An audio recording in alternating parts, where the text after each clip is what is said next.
Hello and welcome.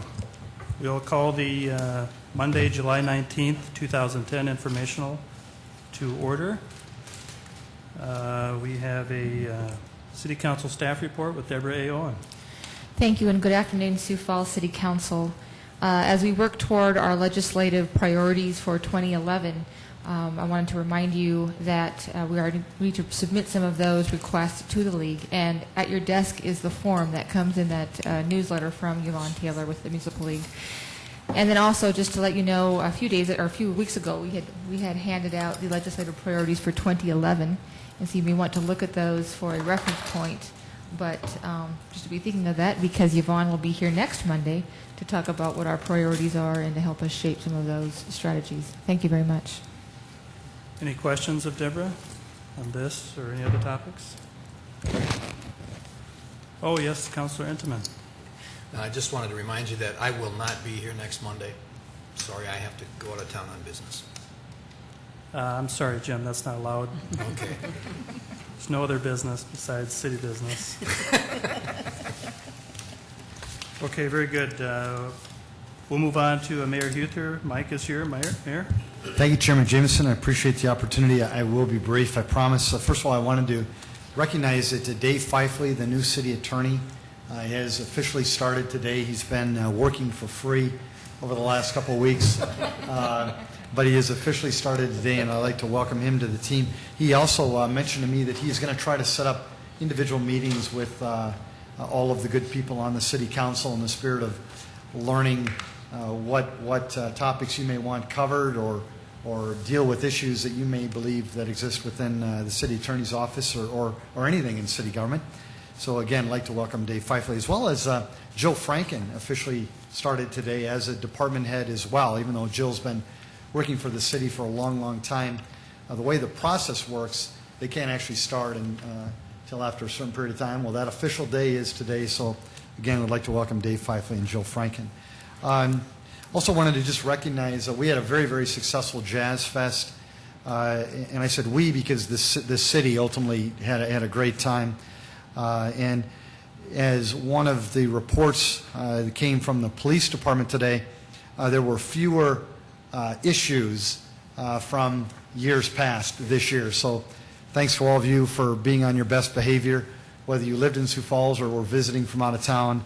It was great. As well as I just wanted to recognize, we think about the different departments that are involved in that type of event, just like we had with Hot Harley Nights. You have fire that's involved, you have police that's involved, of course you have the parks department that's involved, you have the health department that's involved, and they all make an impact to help make an event like that such a success.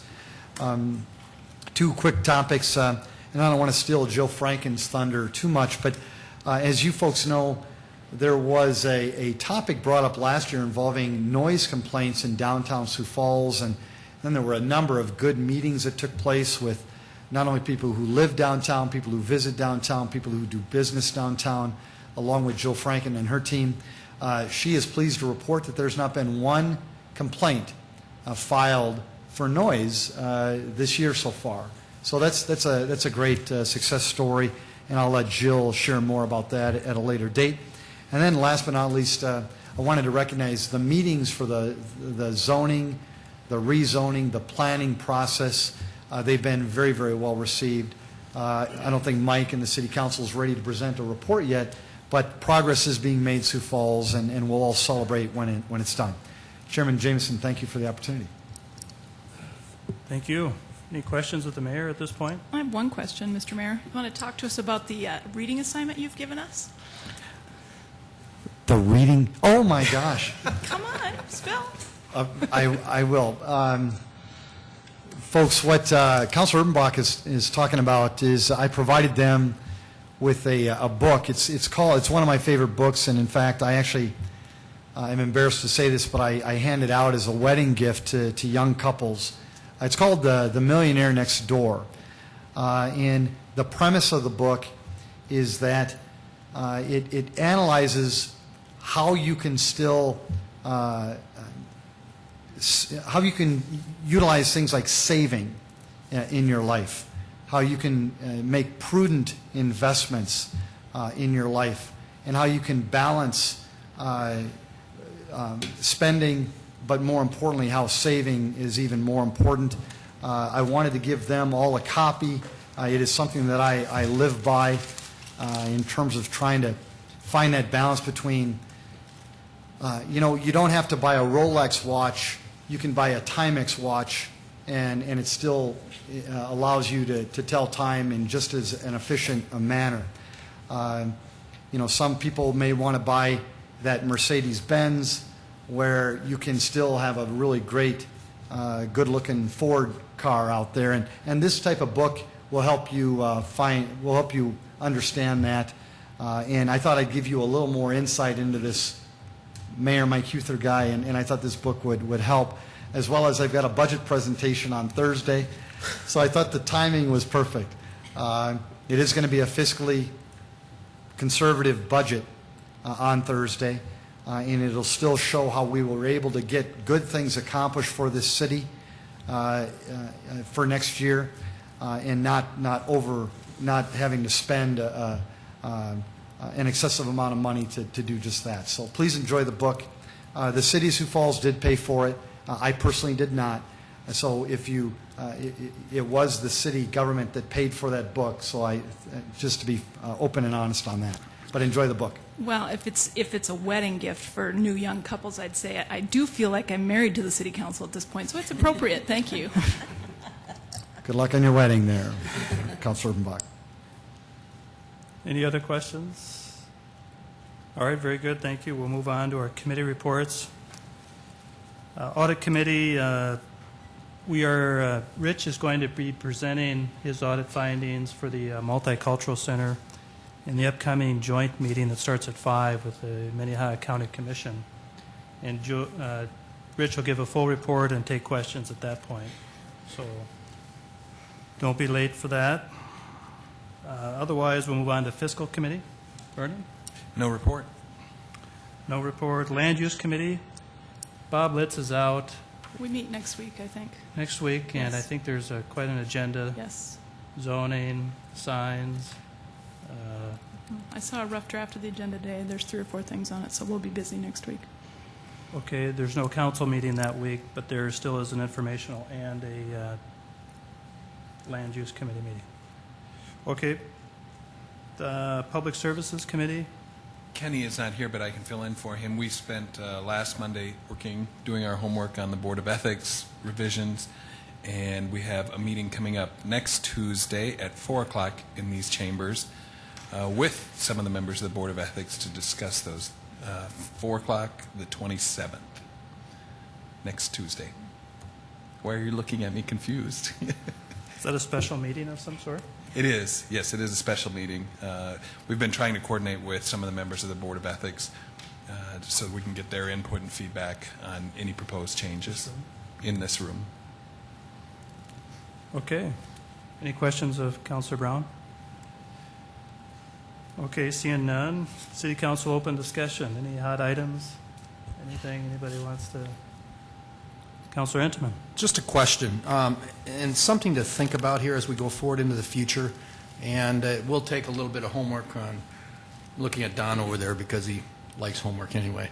But anyway, when we talk about events that are held in the city, for example, with Jazz Fest, with any number of events, there's a whole bunch of different kinds of permits. It's my understanding there's even going to be more permits coming forward. I know electrical permits and things like that, inspections that are going to be going forward that they haven't done in the past that'll be going on. It would be nice, if you think about it, we talk about keeping it simple to do business with City Hall. It can sometimes get somewhat confusing with these events, whether it's a larger event or a small neighborhood event. And there are a number of fees that go along with these kinds of events. And as we know from the parks adjustments that we just made this year, those fees seem to be going up. It might be nice from a city standpoint if we take a look at that and maybe coming up with a deal like if there's a Jazz Fest going on, okay, a one-line permit, period, with a cost associated with it. In other words, instead of having to get tent permits, sound permits, maybe we can get an event permit that would cover those kinds of things the fee that we would charge for that permit, so you'd probably have to have a graduated permit also, so that if you have small events like a neighborhood event, would be one fee. If there's a major park event, okay, would be another fee.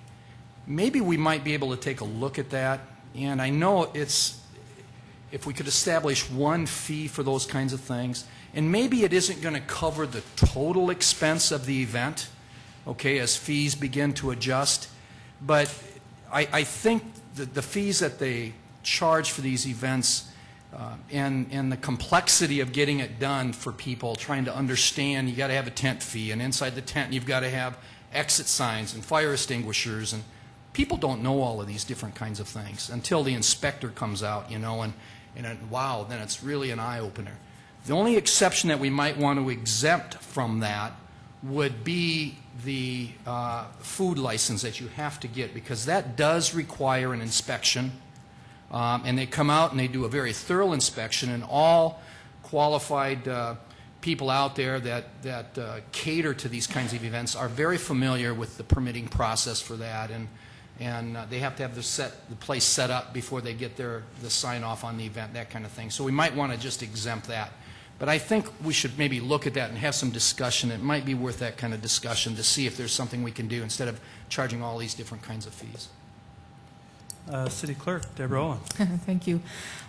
If I could, because Kenny Anderson is not here right now, but there was a few years ago when he wanted to take up that issue and come at it from a more of a holistic perspective, where you could come to one person who would be that point of contact for all those department fees and permits. And I know that I had visited with Barb Hermanson, who was very helpful. The park does a great job with kind of coordinating. You have one list. I think they have a couple of forms, maybe they're even online, that Barb had let me know about. But I know that Kenny is probably on pace with you as well, kind of so that you could go to one place and not have to go to each different building. Yeah, I think for bigger events, that's handled very well with the committee meeting, because you meet with fire, risk management, you meet with police, you meet with parks. You meet with everybody, and that one meeting handles the major events. But like I say, associated with that, when you start going to the different departments to get the sign-off on it, there's the fees that go along with it, and that becomes somewhat cumbersome and somewhat confusing, in my opinion. I think, so one event fee like that, I think, would be very useful. The meeting is exceptionally useful, because it's an opportunity that we have to talk and address certain areas with everybody in one spot, so that's fantastic. And they do a very good job with that. But I think the fee structure, I think, is something that we should really look at trying to address. Make it simple, make it easy. You know, and we may not even cover all of our costs on this. It might be every department has a little set-aside an event fund. And I don't mean to create another fund, but I mean, if we don't cover the total expenses, and these are major events, you know, but we cover the bulk of it and we make it easy to do business, it's going to benefit all of us in the community. Sure. Thank you. Okay, very good. We'll have to take that up sometime. Maybe we could get you and Kenny to talk and make sure that we're not duplicating anything, but we'll certainly do that. Yeah, and wherever that might start, you know, it might be just something to think about as we go forward here. All right. Let's move on to our presentations. I believe we have fire first. I'm getting the word fire is first. Chief Downhill, are you ready? All right, welcome.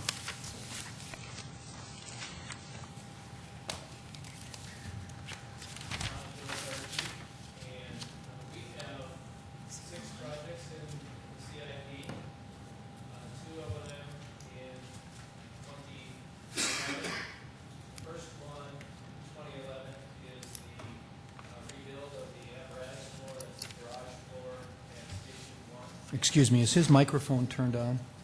Can you tell? It's hard to hear out there, isn't it, in the audience? How's that? Yeah. Okay. Don Hill, Fire Chief. Thanks, Don. We have 6 projects in the capital improvements program. 2 of those are for 2011, and the others are for other years. The first project that we have is rebuilding the apparatus floor, which is the garage floor at Central Fire Station at 9th and Minnesota. That's a $750,000 project. The floor was rebuilt in 1980 and 1981 with a 20-year floor. It's exceeded that, as you can tell. It also is starting to decay in the lower level and on the main part of the apparatus bay. We engineered this project last year, so the cost should be good. All we did this year was updated the cost, and then as part of the capital balancing, I think all the costs due to bidding efficiencies were reduced by 5% for the budget. Any questions about that project? Any questions of Don on number 1? Okay. We'll move to number, go ahead, Don. The next two projects we have are for fire stations, Station 11 and Station 12. We have purchased land for Fire Station 11 on the southeast part of town, and we also have an agreement with Sioux Falls School District for land on the northwest part of town for Fire Station 12. Fire stations are, the locations are easy for us to identify. It's more difficult to determine the rate at which the city is going to grow in a particular area. We have moved Fire Station 11 back in the plan from 2011 to 2013.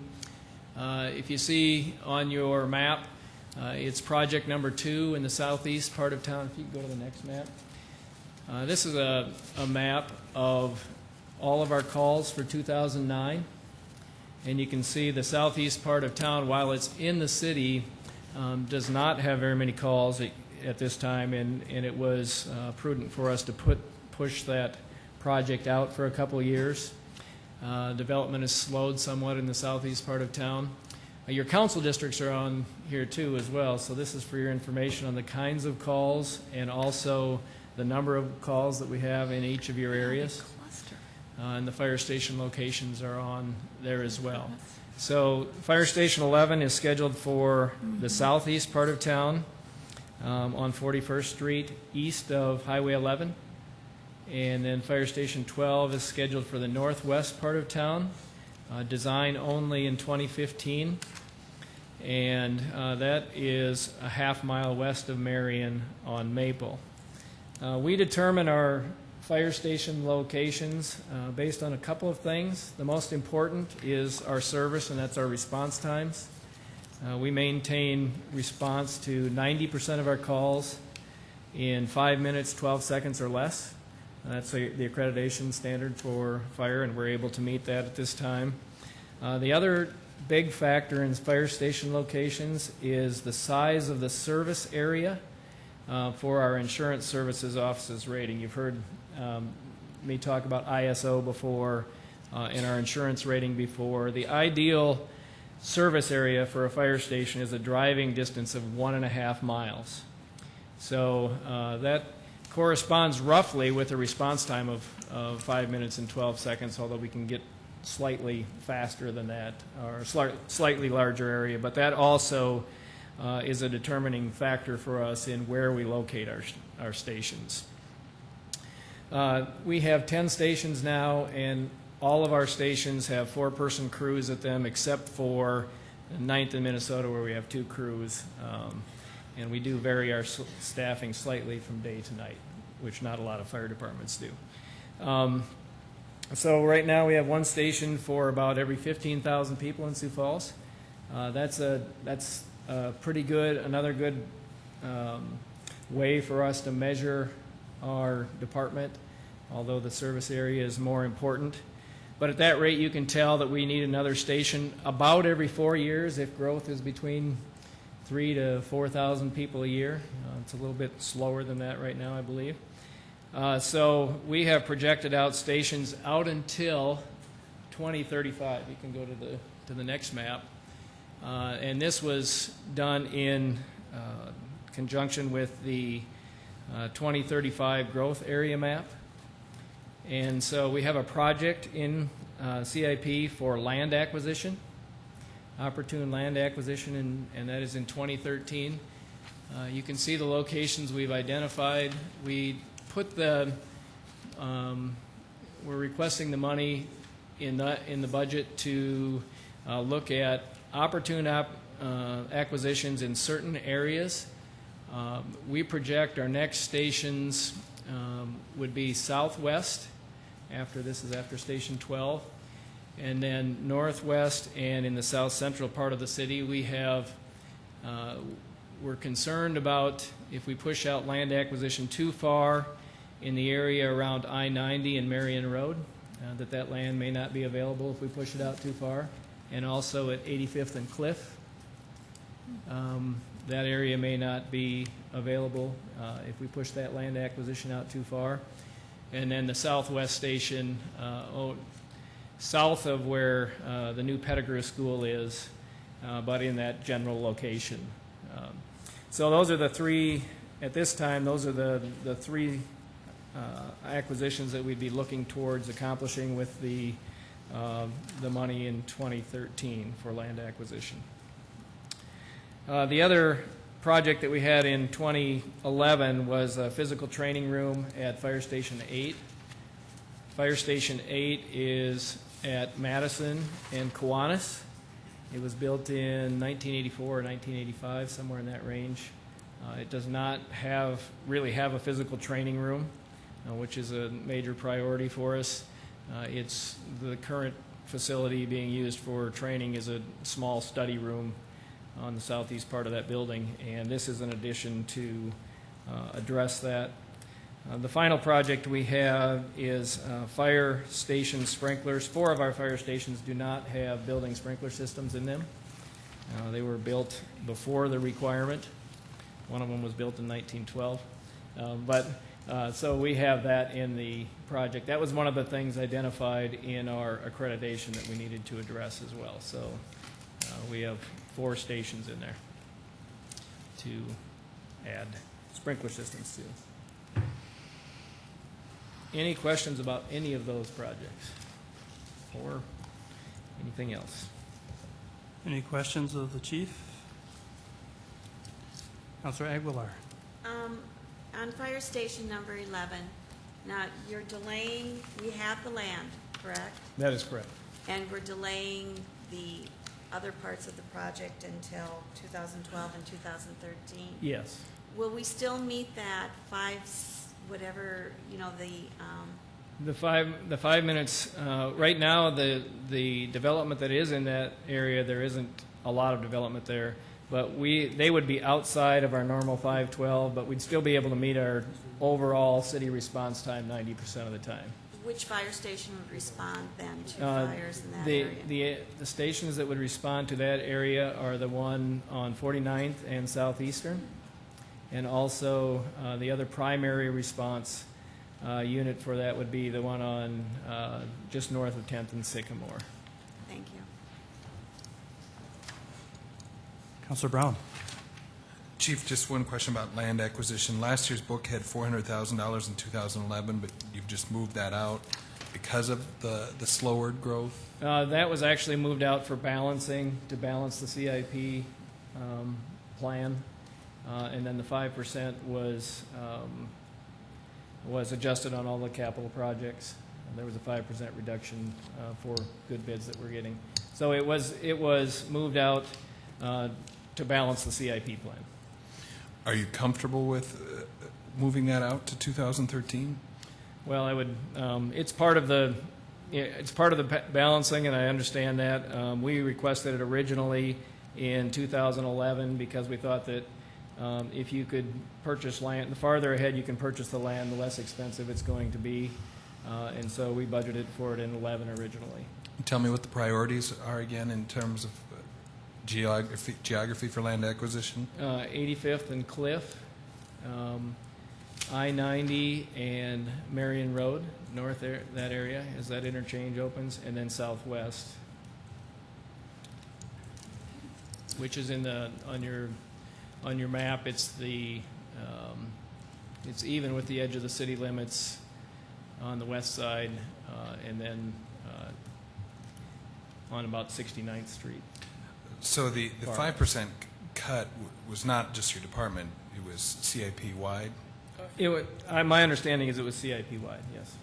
Okay.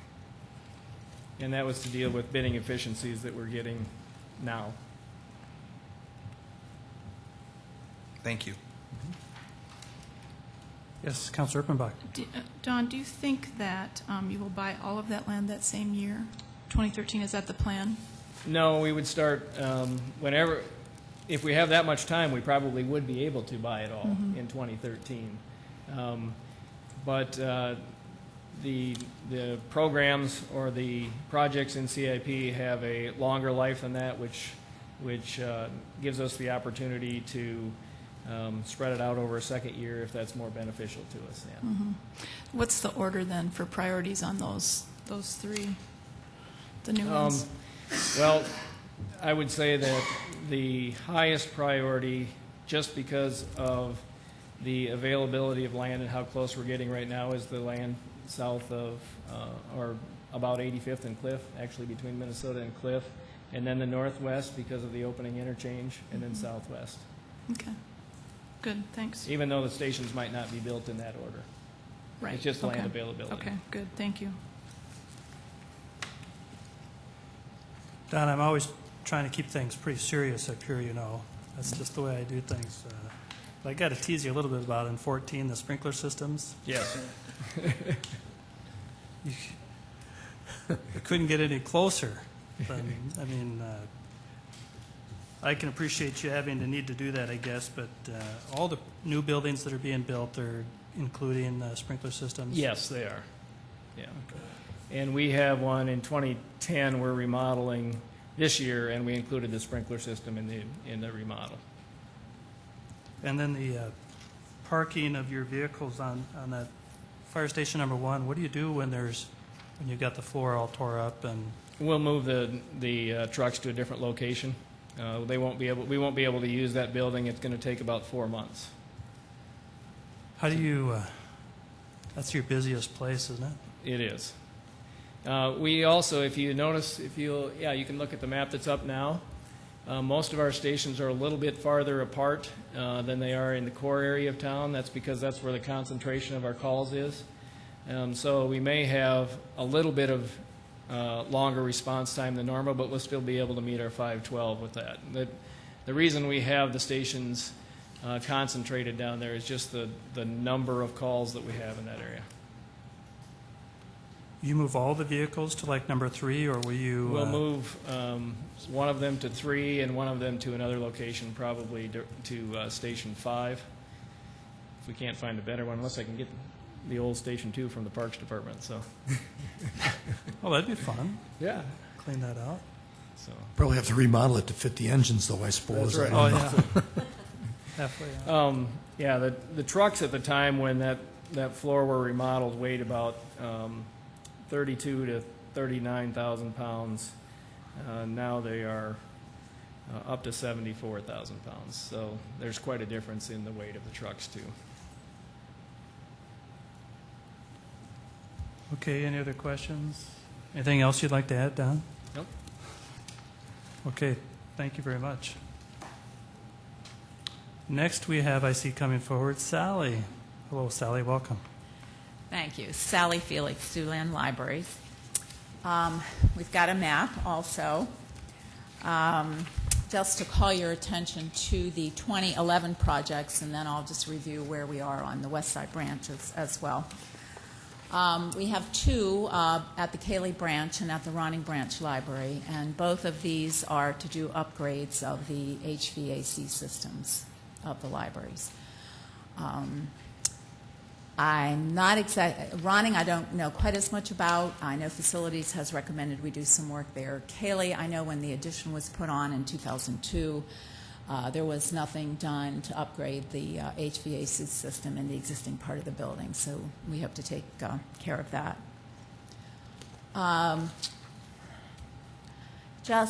We'll come back to West Side in just a moment. Do you have questions about those? Ours are pretty simple.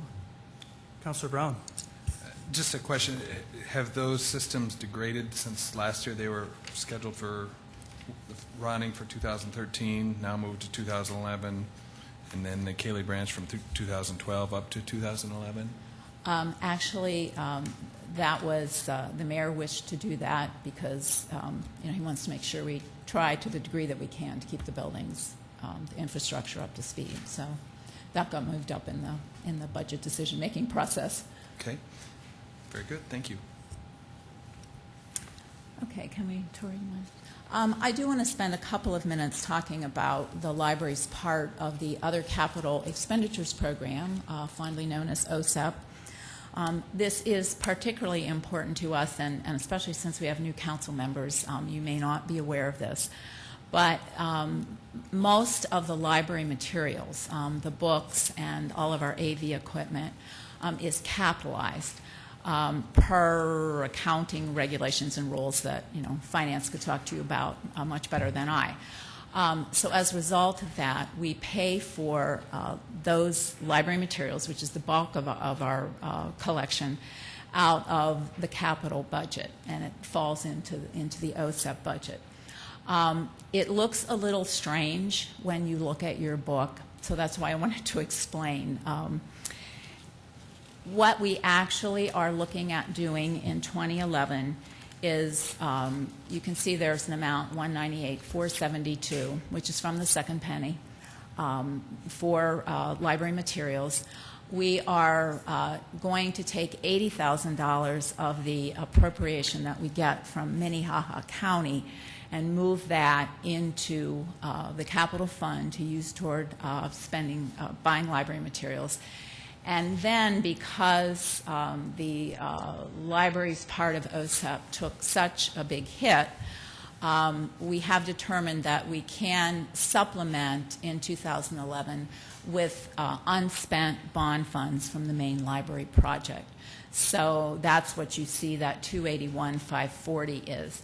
You don't see that in your book because that amount of money was previously appropriated, so it doesn't show up in there.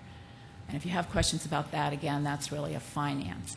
That's why I did this slide this way, so you could see actually what, if this indeed is the budget that's passed, you can see what we actually would be expecting to spend on library materials in 2011.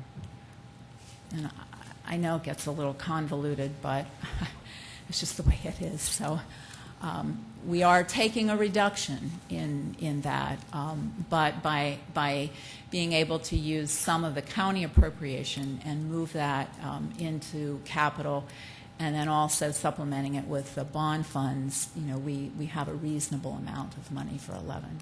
It's about equal to what we ended up with for this year in 2010. If I may, Councilor Brown. Sally, a couple questions about that. What does that do to the building project by reducing that money from the bond fund to fund really operations of library? It's actually money that's not going to be spent. It's not needed to be spent. If you'll recall, we got very, very good bids on that building. We still have a few change orders in play, but most of our expenditures have been made. So we have that money, won't need to be spent for the main library building project. So the total you're spending is $560,000 for materials. How does that compare to what you spent this year?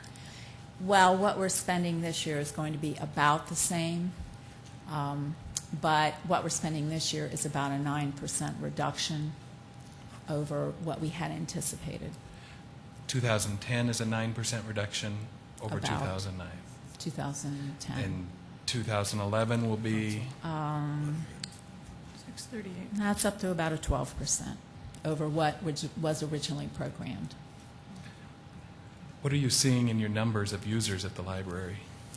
Well, our use is up. Our circulation is up. Do you have some numbers, some percentages? I think the last monthly statistical report, which is only circulation, it's only what people borrow, it's not all the other uses. We were up year to date about 5% or so. And that I expect to increase because that reflects the main library being closed for 6 weeks. It also reflects the Crooks branch being closed for, I believe they were closed for about 2 weeks. We had been running prior to that anywhere from 7 to 8% increase in circulation. That's a year-to-date number, or? That is the most recent 12 months compared with the 12 months before that, so it's an annualized, I guess, I'm not sure that's the correct term, but it's 12 months compared to 12 months. Okay. It's kind of a rolling number. I want to run through these just so I understand it then. Okay. So let's talk first of all about OSEP, buying the materials. We are down 12% in spending on materials in 10 over 09. Actually, it's 9% in 10 over 09, and that was 9% less than what was originally budgeted. And, you know, we had holdbacks in 2010, as you're aware of.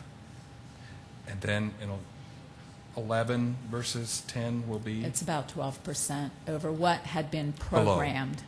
12% less. 12%. About. But we're seeing increase in borrowing of 5% even with the main branch library being closed. That's correct. That can't be the way a librarian wants to go. I'd be lying to you if it said it was, but, you know, just as Chief Hill mentioned, we all share in, you know, in a finite amount of resources, and we need to be fair. And you know, finance was great. They really worked with us to look at what options we had, and, you know, being able to utilize those main bond funds, which we're also doing this year, is you know, very helpful, and it, you know, it starts to look better as the years go after that. So what programs suffer as a result? Well, I think there are a number of things. Buying less library materials is probably one of the big ones that people will notice the most, is that it's going to take them longer to get their holds. And by that I mean you want a particular title of a book or DVD or whatever, and it's not in, you know, you place a request for it, and then the next time, you know, get placed on the list in the order in which you requested it. And when your number comes up, so to speak, you know, we let you know that it's there. We've tried to work in the last number of years to get that ratio smaller, so we do a better job at getting the materials to people. You know, this will have an impact on that. People will have to wait longer. I mean, they will get it, but they will have to wait a little bit longer. We probably won't be able to buy as much in subject areas or in what we librarians call genres, which is like westerns, mysteries, science fiction, you know, those specialized kinds of the fiction collection. Possibly have to rely a little bit more on interlibrary loan, and that is when a library goes to another library to borrow something for a customer that the borrowing library doesn't have. You know, of course, that takes more time, and that's also a more expensive service when you go that way. So the sky is not falling. I do not want you to think the sky is falling. But I also want to be honest with you.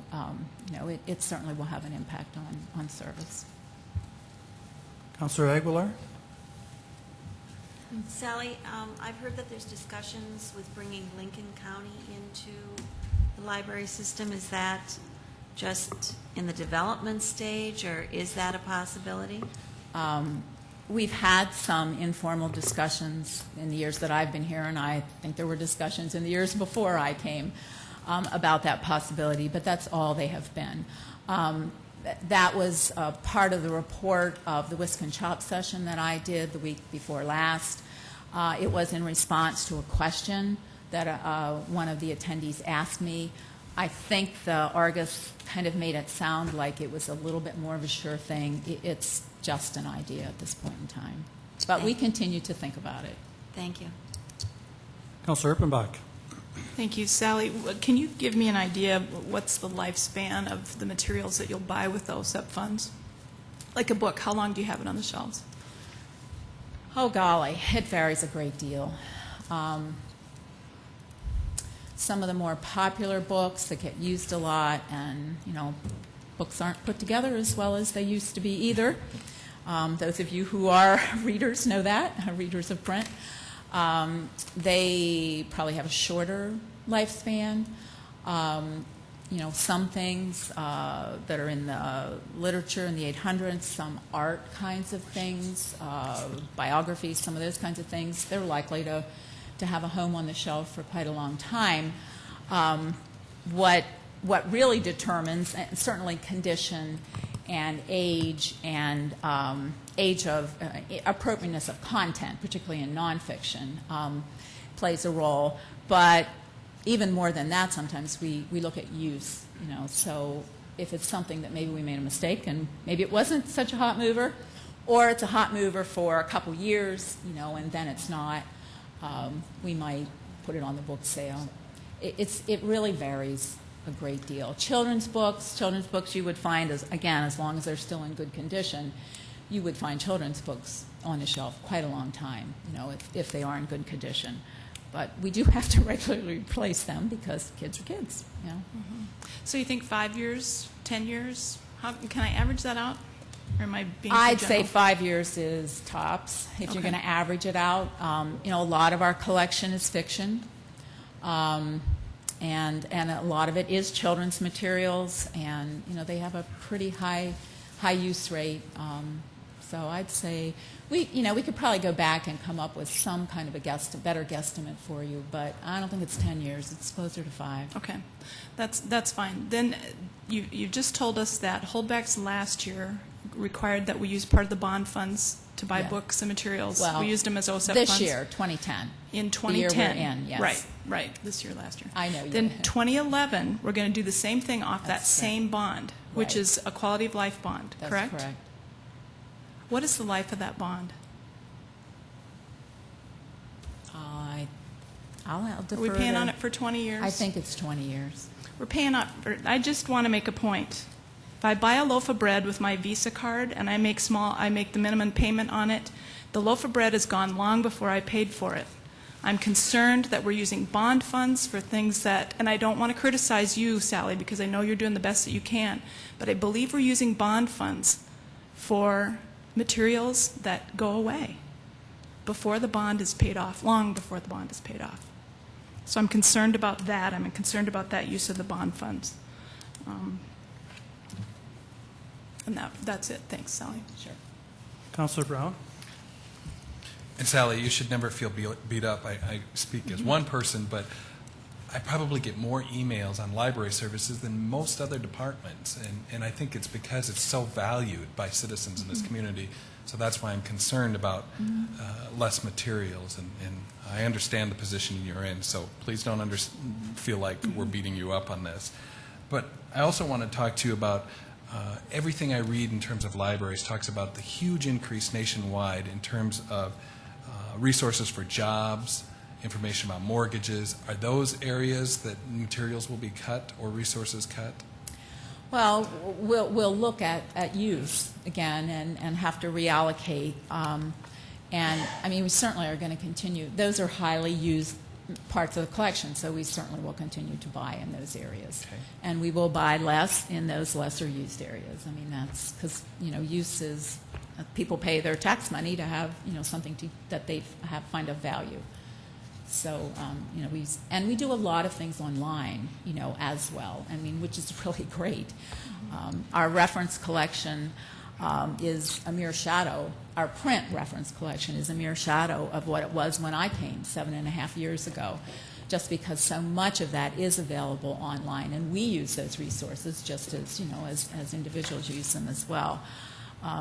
So, in that sense, that is another way for us to get that information. But we also have people that, that want the print copies as well. And do these cuts at all affect, you've been before us many times talking about the increased internet usage, the computer usage. Do these cuts affect that in the libraries? The materials budget would not. no. Okay. And then this is a little bit off track, but it still relates to materials. For some reason, especially in the last couple months, I've had lots of people either talk to me or email me about when will the library be more involved in e-books, be it Kindle or Nook. And I was wondering if you can address that. We do provide ebooks as part of our downloadable program, which is called Overdrive, and you access that via our website. And our collection of ebooks that's available to us through that program is growing. And it's interesting because we actually had more ebooks downloaded, I believe it was the month of June, than we did audiobooks out of that program. So we're starting to do that. And do those transfer to a Kindle or a Nook, or those most popular? They do not. I'm not the technical person, but my Sorry. understanding is, and boy, I know I need to be, but I need to know more than I do. But my understanding is you cannot use them with a Kindle. I think people have been successful at using them with a Nook. That's right. Yeah, that's Okay. my understanding. And they're good with the Sony e-readers as well. And I think as the e-readers become cheaper and more, interoperable, for want of a better word, and we have more sources for the content on them, we're going to see way more use of that. I definitely see that as a future, service. So is it some licensing issue between Kindle and Overdrive or whatever your program is, or? Well, Kindle is a proprietary, and you have to buy your books from Amazon. Got it. Yeah. And up until, not to belabor it, you have a lot more to do, but up until not too long ago, we actually, you couldn't download audiobooks onto an iPod. And that was because the publishers required some type of copyright software built into it, which Apple refused to do. But that, that was resolved. So I think the publishers are struggling with all of this and trying to figure out, how to make money doing both. And it's definitely an area of life in flux. Thanks, Sally. Just quickly, West Side Branch Library. You can go to the next slide, Tori. I did communicate this with you. That is a 2010 project, so you don't see it in your books because that's already been appropriated. We do expect to do our design and pre-bid work in 11, bid in 12, and then bid and start construction in 12 and finish in July of 2013. And my last slide is a review of the budget of that. Thank you. Sally, can you hang on a second? Any other questions for Sally? I'm sorry. Can we see that slide again? I'm on the sorry. I schedule? apologize, Sorry. Counselor. All right. That one, thank you.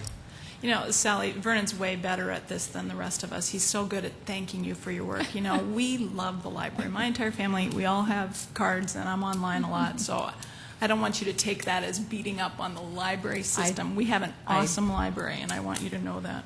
I appreciate that, and I certainly do not take it that way. Sally, on the use of the bond funds from the main, that was the reconstruction of the main library An expansion, yes. and expansion. And Yes. how much of that money is left? Is there still money left over? I think Gene's going to address that at some point. Am I correct, Gene? While he's doing that, Sally, could you just refresh my memory? I know you sent us an email about the delay in opening the West Side branch, but can you walk me through that again? Yes. It in essence is delayed by a year. The opening is in essence delayed by a year. We're going to actually get an architect on board yet this year and be ready to go with design work next year, and then for the architect will do all the pre-bid work next year. Then we'll be ready to let the bid early in 12, and then construction 12 through the first part of 13, and then open it in the summer of 13. So in essence, it's a delay of a year of people actually being able to walk through the door. Are we communicating that in any way through the website or anything for West Side people that were so diligent about emailing us when we went through Yeah. this last year? Not in any formal way. That's a good idea. We can certainly do that. Even just through the website or something, because I probably got more emails on that capital project than any other we've had in my time. That's a good idea. We'll certainly do that. Thank you. So you say Gene will update us on that bond issue? It's my understanding. Stay close though, will you? I will. Thanks, Sally. I'll stay right here. Gene Roanhorse, Director of Finance. There's about $2.5 million left in the Quality of Life 1 bond, and that most of it is in the library. But You've got Harmadon in there also, and Break Springs, and there is some hold, there's some left with them also. Is that money, someday when you have a Finance 101, we'll have a Bond 101 too, but Bonding 101, but is that money available to be spent on other things like books and? Typically, what that money would be spent on is, once we've settled the entire bond and there's money left over, it would be used to pay off debt. So, sorry, Sally, but isn't that what we should be doing then with this leftover? Well, like I say, when we got everything settled as far as the dollars that have to be done, that Sally's got outstanding Need. transactions yet. When that's all done, we roll it up. If there's anything left, that goes to retire debt. Otherwise, it's all being spent on the projects in Bond 1. Any questions there on? I'm not sure if I follow it. Yes, Kenny Anderson. Gene, how many bonds do we have outstanding right now? I don't have the piece of paper with me. It's around, if you're talking about SRF and all of those, we're around 280 million, something like that.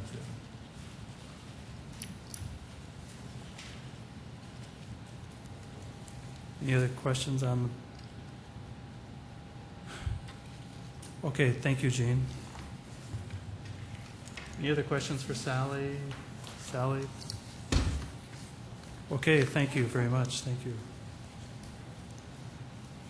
Next, we have Don Kearney. Welcome. Thank you. Don Kearney with Parks and Recreation. Good afternoon, City Council members. The first thing that we'd like to talk to you a little bit about is the overall 5-year plan for Parks and Recreation as far as capital improvements. We've broken those different projects down by council district and by priority number that are reflected on the map itself. In the lower left-hand column of the map, we've totaled up over the 5 years what we have in each district. And then we also have other citywide projects total there as well.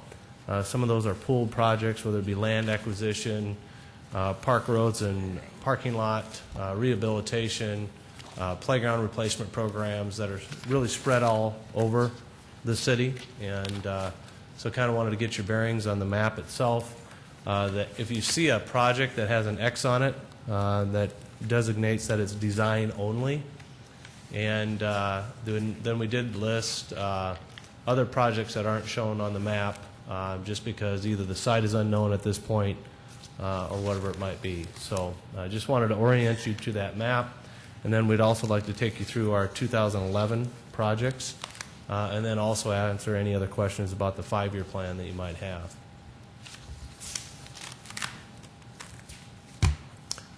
As a general overview of the Parks and Recreation Department, our focus in our 5-year plan is really geared towards repairing and replacing existing facilities versus going out and building new facilities. The breakdown of our projects, 62% of those are focused on repair and replacement of existing facilities.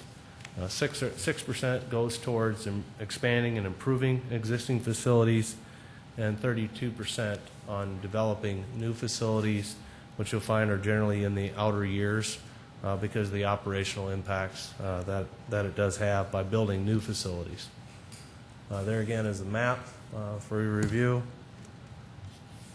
Just quickly, I'll run through the projects. Our Park Roads and Lots has been a great program for us. It's something that we work with Public Works on to make sure that our parking lots and our roads into our parks are in good condition, and we catch those repair projects before they get beyond control, so to speak, in that the longer you let those road and pavement surfaces deteriorate, obviously you're getting into more of a remove and replace, and so we're trying to avoid that as much as we can. And so that is a program that's worked well for us. A similar program is also in place in our 5-year plan for our play courts. That includes basketball courts, shuffleboard courts, tennis courts, any of our courts that we have throughout our park system. It also not only will replace courts that need total reconstruction, but it's also the color coding program that we have for all of our courts throughout the city. And in 2011, we will be replacing the Pioneer basketball courts, and we'll also be doing some tennis court lighting projects as well. Development of play structures, that project obviously had some press recently. We go through on, as a general rule, playgrounds are replaced on a 20-year life cycle or as needed. It doesn't mean it's automatically replaced if it's 20 years old, but typically when it gets to be 20 years old, it is ready for replacement. A couple things drive the need for the replacement. One is the ADA compliance. Those playgrounds that were built in the 70s, 80s, early 90s are not compliant with ADA as a general rule. And then there are also CPSC guidelines, Consumer Product Safety Guidelines, that come into play with regard to the safety of playgrounds. And so we also plan to do joint projects with the Dolly and Pettigrew Elementary School PTAs, who are assisting with the actual purchase of equipment that would otherwise have to be 100% funded by city dollars. So we appreciate their efforts, and what it does for them is it gets them more equipment earlier than it would be otherwise as a result of them coming forward with some matching dollars.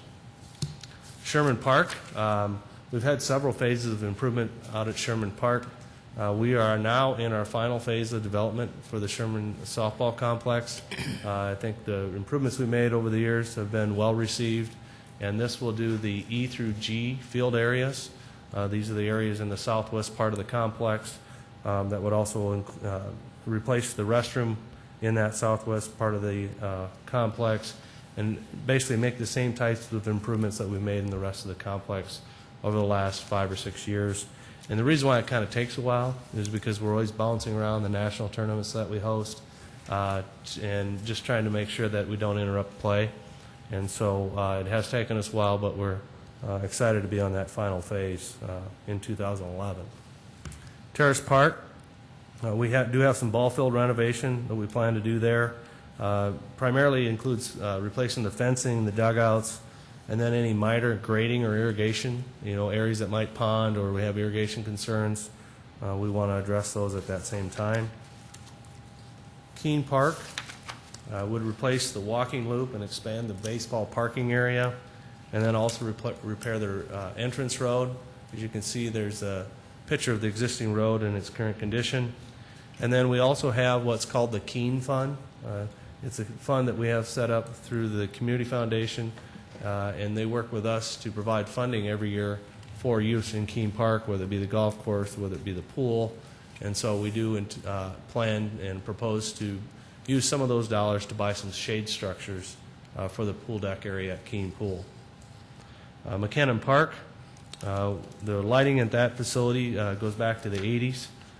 We've recently upgraded the lighting at Keene Park and have seen what the difference can be with the technology that's out there over the last 20 years.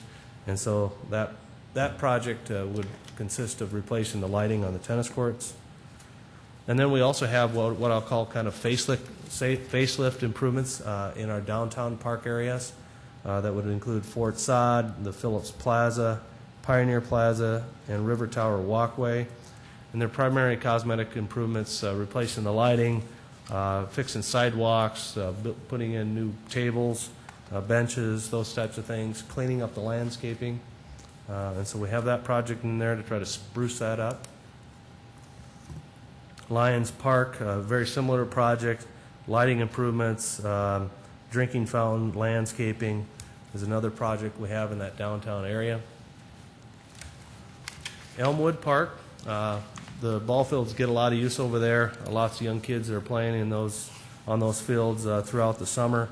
And if you've been over there lately, you'll notice a lot of tired dugouts. The roofs are getting pretty warped, and the wooden structures, and again, the fencing, the dugouts, the line fences, again, are just more of a renovation, cleanup, fix-up of ball fields that have really been there for a long time and get lots of use. But again, you've probably seen this at some of our other parks throughout the system. Those older fields that have been there a while, the fences start to break down, and so this will be a nice improvement for that area of town. Pioneer Park, this is the area where we have our spray ground. It's in the north side of town, off of Rice and Jessica. And the restroom that is currently there, well, we've put a new coat of paint over it. The mortar in the joints is essentially falling out of it. It looks pretty good in the picture, but if you went in there, it's in really tough shape. And it's been there 40 or 50 years and served us well, but we will have a new restroom as part of the proposed plan for 11. We also have rink improvements. The outdoor lighting that you see, like at Sherman Park, where we have the hockey pen, those were actually funded by the Hockey Association back in the 80s. And those, again, the lighting that's there now uses a lot of energy and doesn't throw off a lot of light, so a bad combination. And so we have lighting projects at all of our skating rinks, and pretty excited about getting this project done because it'll also lower our utility bill. Great Bear development. When that chalet was constructed, there was no insulation in a portion of the roof that's out there. And as a result of that, we get quite a bit of drainage that comes off of the roof. And by insulating that roof, we'll be able to avoid the dripping that comes off the top of the roof as a result of the lack of insulation there. So the Arboretum and East Sioux Falls Park development. The Arboretum Society, I'm pleased to announce, is appears to be able to raise by August-September timeframe over $300,000 for matching funds to match the city's CIP dollars. And they continue to raise money in future years as pledges come in. Again, they would match, as was originally proposed, construction dollars that the city has in our 5-year plan for development of the Arboretum. And we have tentatively set a groundbreaking ceremony for September 14th at 11:30 a.m. with the Development Foundation to kick off the first phase of that development project. Falls Park development, we have a couple projects in 2011. If you remember, we recently completed the construction of the Farmers Market Shelter, as we know it as. Currently, there are no restrooms on that side of the road, and then we also like to install a playground in that area to support the other facilities. Then we also, one of the common concerns we get from the CVB, the Falls Overlook Cafe, the Horse Barn, and a lot of the other vendors in there is if you're new to town and you're not really sure where to go in the park, we'd like to provide some wayfinding information so that if you're from London and you're in town and you're not sure what that tall building is, to know that that's the Visitors Tower, it's free, and you can go up in it and observe the falls. And so we hear that a lot from a lot of our tenants that are down there, that they really like to see some enhanced signage. And so we do have a project in there for that, in addition to the restroom and the playground. And so that's the 2011 projects that we have for this upcoming year. And I'll be glad to answer any questions about the 2011 projects or any other projects in the rest of the 5 years. Councilor Brown? Thanks, Don, for your presentation. A couple of questions I had. I noticed, I have to find the pages now. For example, park roads and parking lot rehab, your first priority. But then in page 94, I noticed that there are, in the Keene Park improvements, it talks about parking there. Does that money come out of that Keene Park project, or does it come out of that pooled park roads and parking? And then there's similar questions with playground equipment. In some of the descriptions I saw talking about playground equipment being replaced, or is that coming directly out of that pooled money?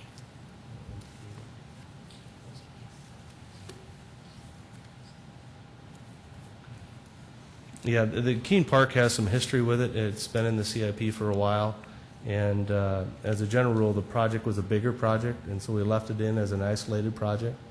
And then with regard to the playgrounds, typically if a new playground is going in, we'll include it with the project. But the playground replacement program would take care of, once it's 20 years old or it needs to be replaced, then it would be dumped into the replacement program. Does that make sense? Yeah. The playground cyclical improvement program, on page 92 it talks about Sherman Park, which obviously wouldn't be a new one. So is that one included included in the pool, or is it included in its own project? That one actually is included in the Sherman Park project because there was one there. We have removed that one, and then we are actually contemplating whether to relocate that one or we're going to propose to put it where the Hall of Fame building is. But I think in hindsight, I think there's a desire to not only enhance the existing Hall of Fame building, but also build a new Hall of Fame building in that location. So we may or may not include that as part of the project. And but I think part of this is some of it's as a result of the relatively new replacement program.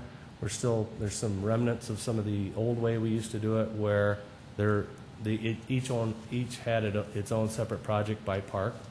Okay. Any other questions for Don? I do. Oh, You sorry. ready? Councilor Erpenbach. Remind us on the downtown parks, remind us where Van Epps Park is in the future planning. Can you remember? Yeah, Van Epps Park is in the, as far as the location goes, or location in the plan? Its location in the plan. I know previously that it was down the road a ways, but do you remember what year it is and what we're looking at? It's the one on Minnesota, right? Mhm. Yeah, that is the park, small park off of Minnesota. We do have a master plan for it, but it's not currently in the 5-year plan. It's not in the 5-year plan, but it's on our, sort of on our radar for Right. beyond that 5-year plan? Right. Okay, good. Then I have a question about land acquisition for parks. Are we keeping, if we look at, it's page 116 in our big behemoth books. We look at 2011 and 2012, we have no money set aside for park land acquisition. Are we going to stay within that? And I never know whether to call it a policy or a guideline, that half mile from my front door to the nearest park, we kind of guarantee that or hope for that for all our residents. Do we stay within that if we're not purchasing land every year? Yeah, part of the reason why there are no dollars in 11 and 12 is because we had some anticipated land acquisition that didn't materialize, and so we were able to carry forward dollars from 2009 and 2010 that we actually can use in 11 and 12. But we are programming in additional dollars in 13 through 15, so that as those opportune land acquisitions come up, that we're actually able to purchase them. So we actually have money in our carry forward dollars from the previous years that we still have available to us to use. And to answer your question about the half-mile service area, certainly it's our intent to continue to acquire property so that we can have a park within a half mile of every residence. We've actually got several neighborhood parks that we've actually acquired, but yet have not, don't show up in the 5-year plan yet because of the operational impact that they will have. We've got a few in those outer years that we'd actually like to begin development, but our goal is to continue on with that. Can you tell me how much is that carryover that's coming that we could possibly use in 11? Yeah, it's about $600,000. Is that only for 11, or it might split over 11 and 12? It could split over 11 and 12, depending on which properties come up. We've got several, as a general rule, there's several properties that are always kind of in the pending status, whether we're trying to acquire property along the riverfront for future bike trails, adjacent properties to Falls Park, future aquatic facilities sites potentially, like in the southeast part of town. We're trying to look at acquiring properties in that location. And so it seems like it's feast or famine with land acquisition. You get 3 or 4 that just all fall into place over a period of 9 months, and then nothing moves for 18 months potentially. And so, yeah, I believe we should be able to use those in 11 and 12. Okay. Then the Southwest Aquatic Center has come into the formal radar now. It's in the 5-year plan.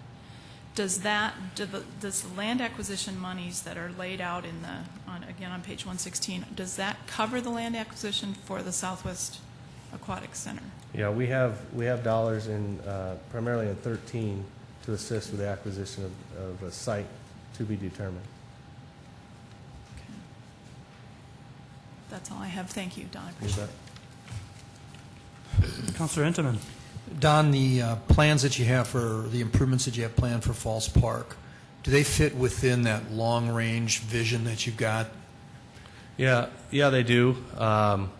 We've obviously have more on the table that we are considering as far as ultimate build-out of Falls Park as we continue to acquire land. And what we're trying to do is try to wrap up some of the things that we already had in the hopper with regard to the farmers market shelter, that immediate area around there, so that we can have restrooms and playground equipment available for the farmers market area, and then also to be able to hopefully offer other opportunities for corporate picnics and other events that might be able to be scheduled in that pavilion.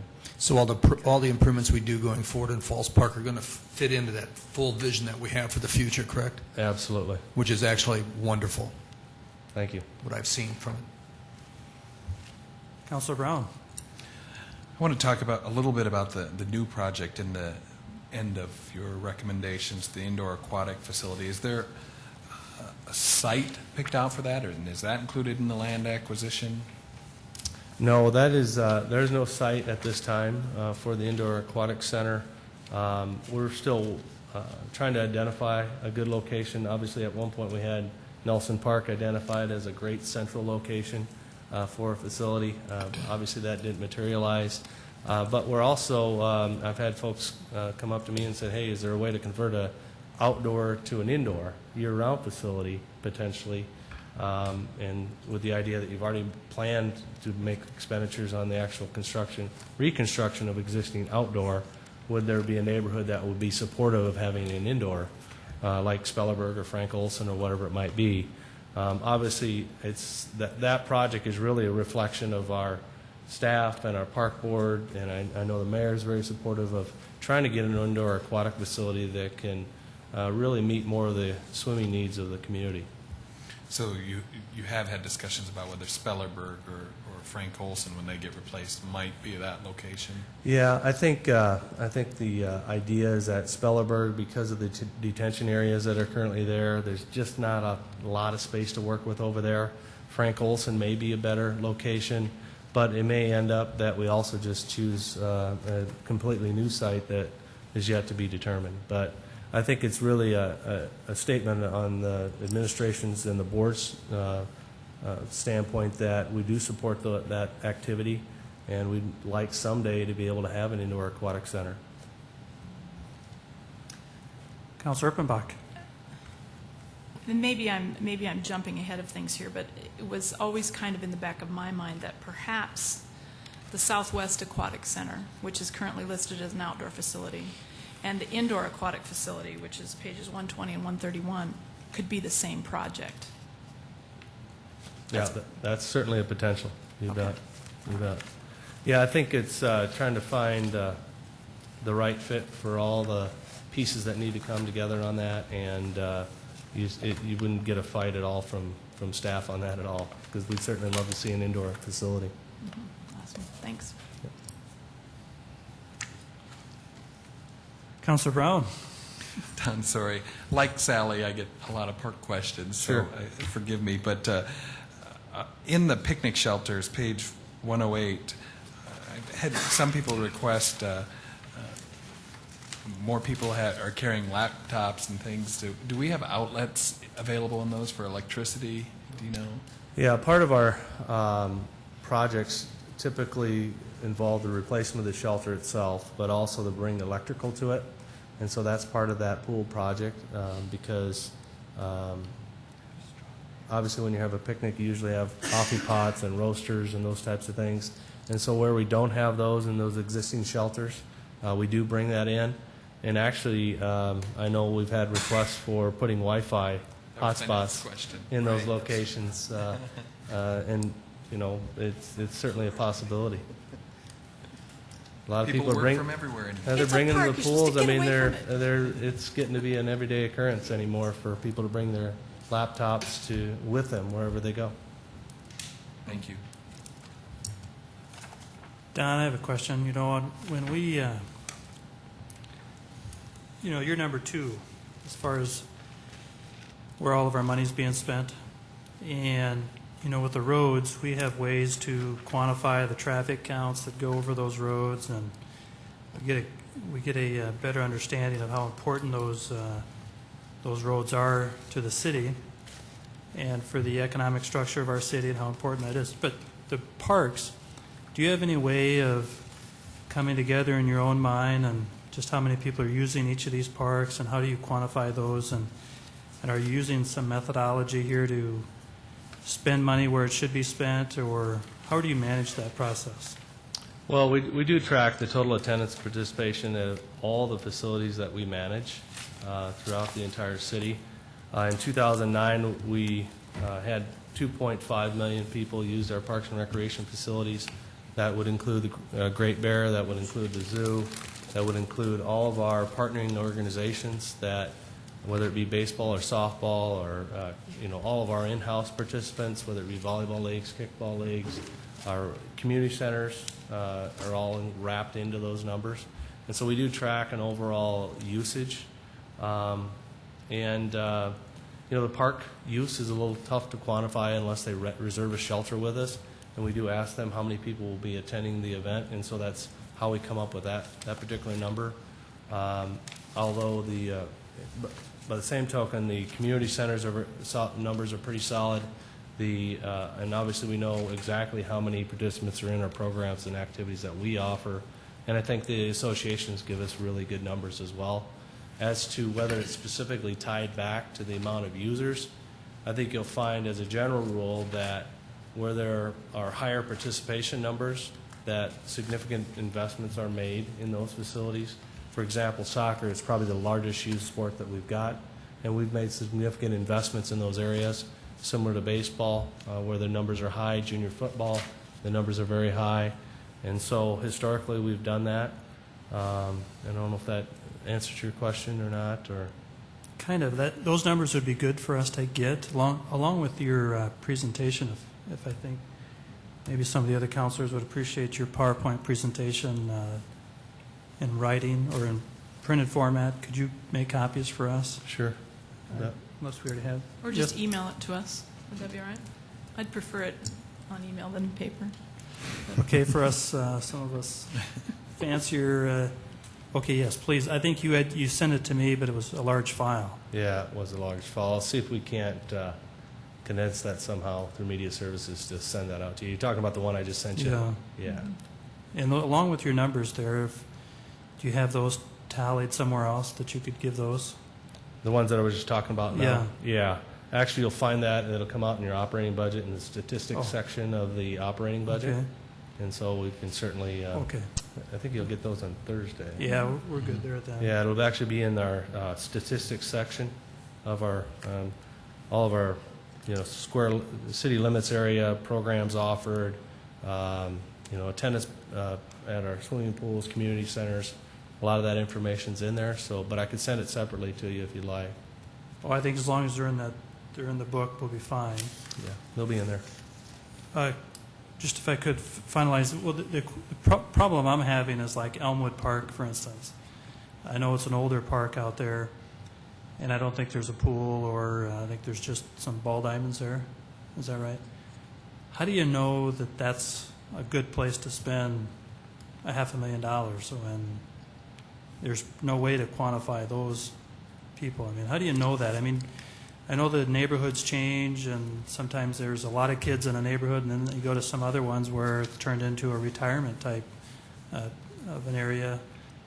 I'm just looking for a little help on. Yeah, I think our numbers would be reflective of what SEBA does there as far as their programs, where they run the T-ball program at that location. I mean, if you've ever been there on a Monday through Thursday at 5:30 at night, it's jam-packed with people. Okay. And so I know it gets a lot of use, especially the May, June, July time frame. There's a lot of use there. And actually, we're also looking at other improvements, potentially a new disc golf course potentially in that location on the north side of that park, where we can get a lot of use. And but I don't know off the top of my head how many numbers are in that program, but I know it's significant. Okay, Councilor Entenmann. I was just, some of the information we did just recently receive, in case people weren't aware of it, was from the Visitor Center down at Falls Park. An announcement came out by the CVB, which was fairly significant, reflecting a little bit of the usage of the Falls Park area. But in 2010, our visitation is at 84,000 through the 11th of July, which indicates about 11,000 more people than last year. And we've had people visit because of our guest center that we have there. We've had people visit us from all 50 states, as well as 36 foreign countries right at Falls Park itself. So I think it's pretty significant, and the improvements that we've made there have carried some huge paybacks. Okay. Anybody else for Don? Councilor Brown? Question about Explorer Community Center on page 128. Last year that was included in the CIP at a $2.1 million. It's essentially been moved out. Community centers are one of those programs where we can quantify the usage. Can you talk to me about why it was essentially moved out of the CIP? Well, primarily for balancing the CIP. That was your 5%? Well, and then some, because of the shortfall in revenue. Obviously, with the economy taking a downturn, there's just not as many dollars to go around to all the different departments. And the other impact that it has, obviously, is the staffing impact and utilities costs standpoint, and not knowing how we were going to look with regard to operational budgets. Again, it's kind of gone back to pushing those projects that just repaired or replaced existing facilities versus building new that might require more resources to operate. And so until the hopefully the economy turns around, we've tried to avoid putting that community center in, although there are a lot of folks in that neighborhood that would sure love to see it. So, I want to talk briefly about the operating impact. It says it includes the addition of 1 FTE. Is that all that the city needs for those community centers? that's the only FTE that we would need, but we supplement that FTE with many full-time, part-time staff, Okay. to run the community centers. There's kind of a lead person there that is our full-time staff member, and then we supplement the on-site counselors, if you will, to make sure that each room is properly supervised. And so, it could be anywhere from 6 to 8 additional seasonals there that are there after school and to help lead programs. Very good. Thanks. Okay, I think we're good. Anybody? Don? Thank you very much. Yeah, thank you.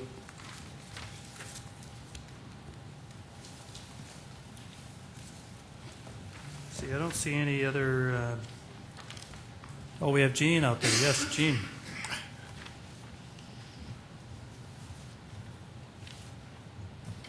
I think there were a couple of other questions on the email, the memo that was sent out with the listings of what you wanted to see in that, and those were to deal with, the questions dealt with bonds, primarily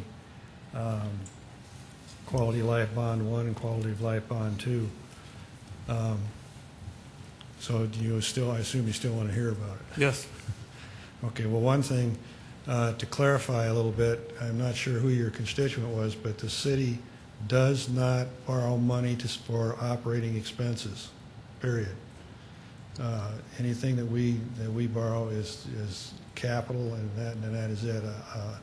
You get into an operating purchasing or operating borrowing problem, then you got some big problems on your hands. And the second thing is, at least since I've been here, any of the bonding that's been done has had a maturity less than the life of the product of whatever it's buying. And you'd find that true in all of the Quality of Life Bonds 1 and 2.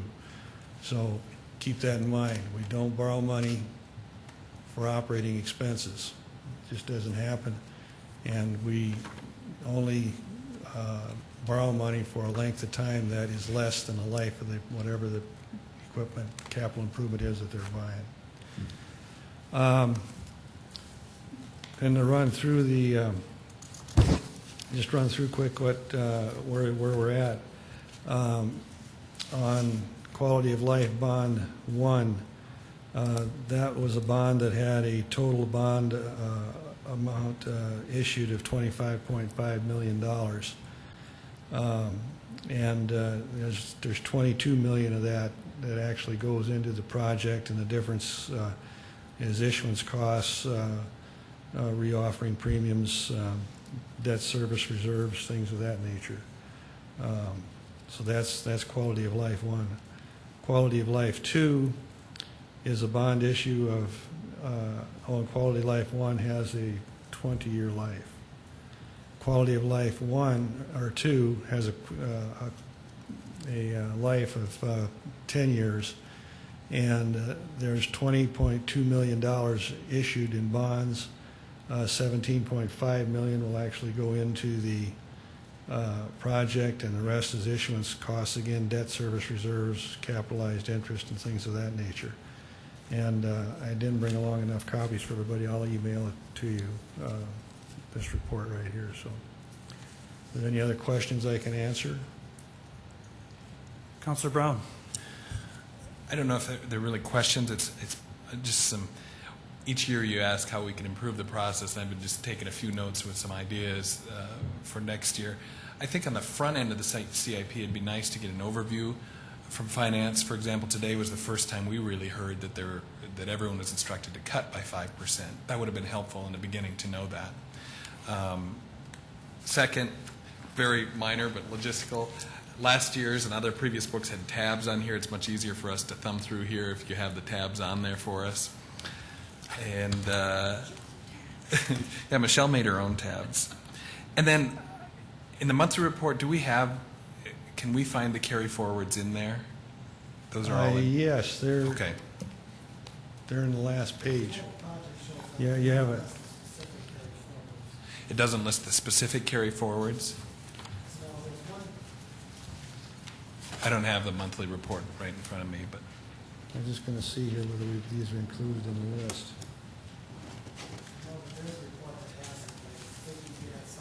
Yeah, we can. There's one starting on page 17, but budgeted and appropriated adjustments, and that's changes, and part of that in there is the what you're talking about. If we need is there to- some way we can get the carry forwards, for example, Don talking about the $600,000 in park land acquisition? Since Yeah. it doesn't appear in the CIP book, it'd be nice for us to be able to see what money is going to be spent that isn't listed in this book on capital projects. We can do it because if you remember, the carry forwards and the others goes through, we adjust the budget. Once you set the CIP plan, once the council has set that, we then go back and get all the carry forwards and carry overs, and we bring them up Okay. and add them in the list, and that's how we know what we have. So that's forthcoming then. Yes. Thank you. Council, Go ahead if you have something first. No, I was pointing to. Oh, okay. no, Councilor Erpenbach. Sorry, I just didn't want to step on your toes. I just want to clarify just briefly about that idea of the OSEP funds and how we're using bond funds to buy books. I understand that we don't borrow for operating funds. I understand that. What I do also understand is that generally OSEP funds, especially for things like books, we get every year. When we have that X number of dollars, we spend that X number of dollars. When it's gone, we don't spend anymore. In this case, what we've done is taken OSEP dollars from the library, put it somewhere else, and used their bond money to fulfill their OSEP dollars. That's my concern. That's where my loaf of bread and the Visa card thing comes in, is that really books, I understand they're capital, but they really only last about 5 years, and we're going to spend that bond money, paying off that bond money for long more than 5 years. If we were to use the OSEP money that was originally slotted for the library, we would have it this year or next year or whenever, and we would spend it that year and not be paying on it for years to come. I guess I'd have to think about that one for a bit. I understand what you're saying. Also not an accountant, remember. I'm just looking at it as a regular guy, so that's my thing. But thanks for hearing me. Any other questions of Jean? Okay, thank you, Jean. Now, let's see, do we have another schedule of all the other projects that are left? Do we have another date for anybody else to do their? This is it. So there's other items in your book. I guess if you have concerns or questions about them, we need to find out a way that you can get those questions answered, either by talking to the department head or maybe even the mayor directly. But I have one question. yes, go ahead, Councilor Brown. One new project that's in there is event center money, but we've not, as a group, had a discussion about that project, and I think it's important that we do that. I don't know who the best spokesperson is for that, but I would like to hear the concepts for it. Would the rest of you like to hear some input regarding the event center by somebody? Maybe the mayor, I think, might be appropriate. I would, yes. Okay, we'll work on that. We get the budget here on Thursday at 1:30, is that right? The mayor presents the rest of his budget, but we may have to find another night that we can talk about the event center prior to us voting on it, obviously, if we want to have a healthy discussion about it. Maybe we should plan for the first Monday in August to cover that, along with any other items that we would want to learn more about, so we can get that done and right through the process. Any questions, or does that work for most everybody? I would think Rolfing and Litz will be back by then, so we'll have a full house. You have a comment from Deborah A. Owen, City Clerk, Chief of Council Operations. Thank you, Council Chair Greg Jamison. I just wanted to let the council know, as we're having a lot of those operating and some of their CIP budget hearings in August, we're looking to hear back from Jean on the length of departments, their need for each presentation, so we can schedule those. And I know that we'd reminded you of that last week, but we can hopefully get those scheduled so then you can arrange your time accordingly, and then so can the departments as well. So thank you very much. Okay, thank you. Again, if you have questions about any of the items on the in the CIP book, feel free to contact any of the department heads or the mayor and dig in and ask questions. We'll try to help as best we can as the council chair, but feel free to do it on your own as well. Anything else? Remember, we have a 5 o'clock joint meeting with the Minnehaha County, and we have an audit report from Rich Oaksall on the Multicultural Center. Seeing nothing else, I'll move to adjourn. This is adjourned.